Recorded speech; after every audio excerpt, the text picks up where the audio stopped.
Sejam bem-vindos à segunda parte da aula sobre instrumentos de medidas, onde falaremos sobre relógio comparador e calibre. O relógio comparador é apropriado para fazer medições de paralelismo, alinhamento, desníveis, concentricidade de eixos, empenos e folgas de dimensões mínimas de até 1/1000 de milímetro. Ele vem acompanhado de um suporte chamado base magnética, que se trata de um ímã para fixar em superfícies metálicas.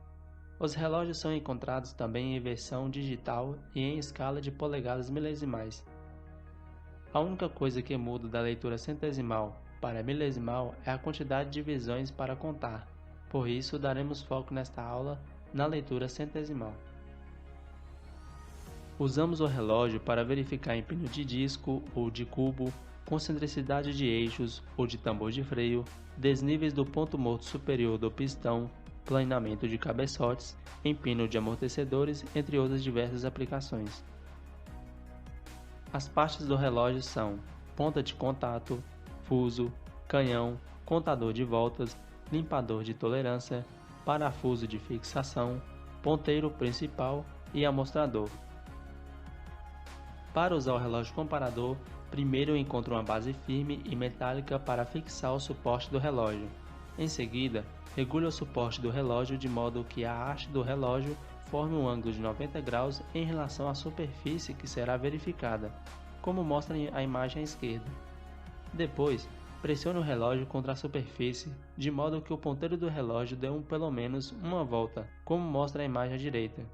Certifique-se de que todas as regulagens do suporte estão apertadas e, por fim, mova a superfície em que deseja fazer a leitura e observe a variação do ponteiro do relógio.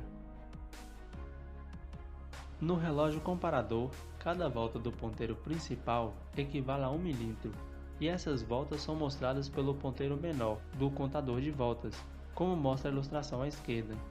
Cada divisão do mostrador equivale a 0,01 milímetro. Então, para ler a medida da ilustração à direita, basta observar primeiro quantas voltas o ponteiro menor está informando, e em seguida olhar qual a divisão do ponteiro maior está marcando. Neste exemplo, temos 1,01 milímetro. Veja este outro exemplo. O contador de voltas contou nenhuma volta, e o ponteiro principal coincidiu com a 58ª divisão. Logo temos que a leitura é igual a 0,58 milímetros. Agora tente você realizar uma leitura, lembrando que a haste está descendo, com o ponteiro girando no sentido horário. Se necessário, pause o vídeo. Observando que o contador de voltas marcou uma volta e que o ponteiro principal coincide com o 14º traço, temos que a leitura é igual a 0,14 milímetros. Existem distâncias internas que são impossíveis de medir com os instrumentos que vimos. Por isso, existe o calibre, que permite somente conferir o espaçamento mínimo e máximo entre duas partes. Usamos calibre para verificar folgas de balancins, de cames, de anéis de compressão, de velas de ignição, entre outros. Suponhamos que se deseja verificar um espaçamento de um eletrodo de vela com tolerância de 0,8 a 0,9 milímetros. Primeiro, conferimos o espaçamento mínimo deslizando a lâmina de 0,8 milímetros entre o eletrodo.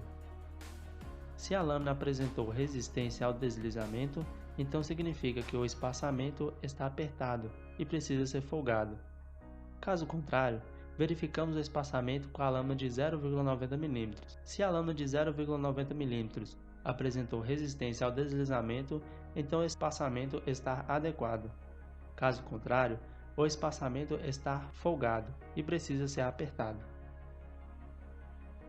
O calibre de rosca é um gabarito que apontará o tamanho do passo da rosca de um parafuso, bem como o seu modelo. Usamos o calibre da rosca para identificar o tipo de peça ou parafuso que podemos substituir, por exemplo. O seu modo de uso é muito simples. Basta selecionar de modo intuitivo a lâmina que se encaixará nos passos da rosca, até que se encontre a lâmina correta, onde estará escrito as dimensões daquela rosca. Por fim, chegamos ao final da aula sobre instrumentos de medições. Lembre-se de que a habilidade de uso destes instrumentos só pode ser adquirida mediante as tentativas de uso e muito estudo.